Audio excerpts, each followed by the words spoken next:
How big is the risk facing France right now, in your view? Very hard to tell. You're talking about people who are 16, 17, 19, some of them, self-radicalizing online, that young. And what's interesting in this particular case is that they met online, apparently, and they were talking online on an encrypted system, which leads us to know that the war that is being fought online to actually see the cells being formed is actually bearing fruit. And that's an interesting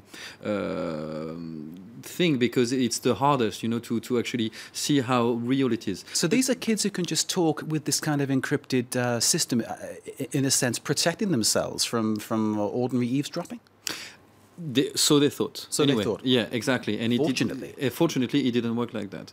But how big is the threat?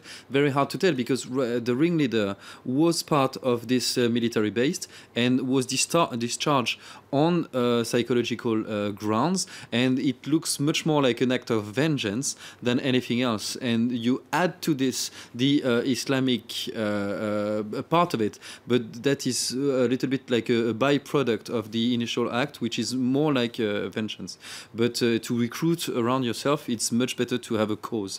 And I think this is the case on this particular case. The aspects of lone wolves, as the media likes to call them, these self-motivated terrorists, in a sense.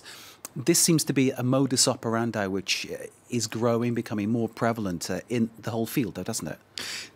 That is true. You have a lot of people who can self-radicalize over the internet, watching those terrible videos that we've all seen and things like that. But they're not as lonely as you might think. They are in contact with people inside Syria. They all want to go to Syria. Apparently those 4 people wanted to get a car and drive to Syria, which sounds a little bit stupid, but that was the plan.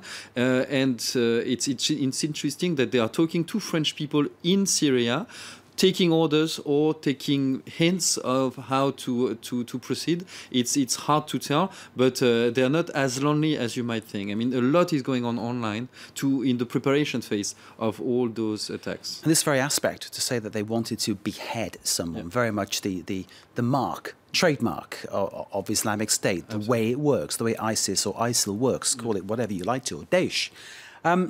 Does France have to accept now living with this raised state of awareness, this raised state of alarm on a daily basis?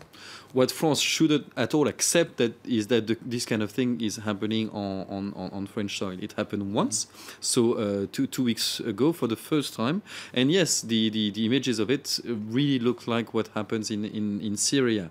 And I agree with the fact that it's the trademark of the IS, and anyone claiming to be part of the organization will try and do that or project to do that in order to fit the format of the Islamic State.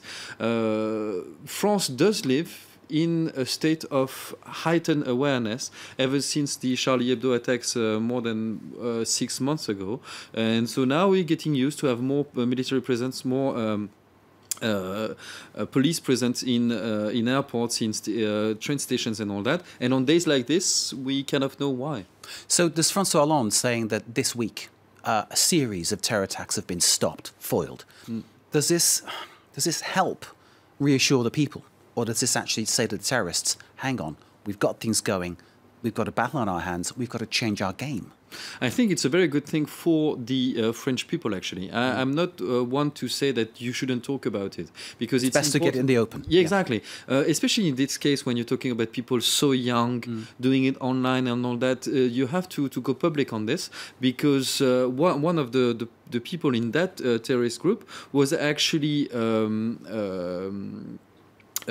changing his behavior in the past months, and his family said, okay, maybe there's something there. And that's how it works, really, by people getting onto themselves and radicalizing. And it's good to talk about it, to see the signs, in order maybe to raise awareness. So I think it's a good thing. Okay, Louis Bernard of Layered Cake, we need to leave it there. Thank you, sir, as ever, for joining us here on France 24. We always appreciate your time. Thank you very much indeed.